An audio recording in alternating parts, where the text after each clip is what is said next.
രാജാക്കന്മാരുടെ രണ്ടാം പുസ്തകം 12-ാം അധ്യായം 15-ാമത്തെ വചനം. എന്നാൽ പണി ചെയ്യുന്നവർക്ക് കൊടുക്കേണ്ടതിന് ദ്രവ്യം ഏറ്റുവാങ്ങിയവരോട് അവർ കണക്ക് ചോദിച്ചില്ല. വിശ്വാസത്തിന്മേലായിരുന്നു അവർ പ്രവർത്തിച്ച് പോന്നത്. ആ വാക്യത്തിലെ ഒരു പ്രധാനപ്പെട്ട വാചകം ഇപ്രകാരമാണ്: വിശ്വാസത്തിന്മേലായിരുന്നു അവർ പ്രവർത്തിച്ചു പോകുന്നത്.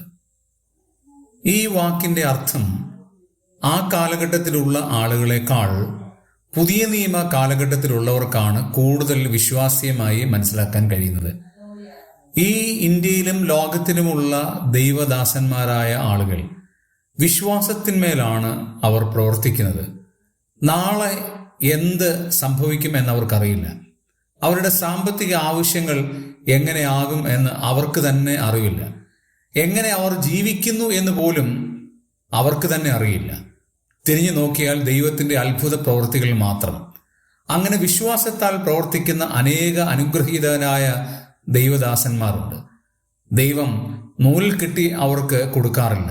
അർത്ഥാൽ നൂലിൽ കെട്ടാതെ നൂലിൽ കെട്ടുന്നത് പോലെ സ്വർഗത്തിലെ ദൈവം അവർക്ക് വേണ്ടി പ്രവർത്തിക്കുന്നു. കാരണം അവിടെയാണ് വിശ്വാസത്തിൻ്റെ അളവ് കാണാൻ കഴിയുന്നത്, വിശ്വാസത്തിൻ്റെ ജീവിതം കാണാൻ കഴിയുന്നത്. പൗലോസ് അതിനെക്കുറിച്ച് പറഞ്ഞിങ്ങനെയാണ്: കാഴ്ചയാലല്ല വിശ്വാസത്താലത്രേ ഞങ്ങൾ നടക്കുന്നത്.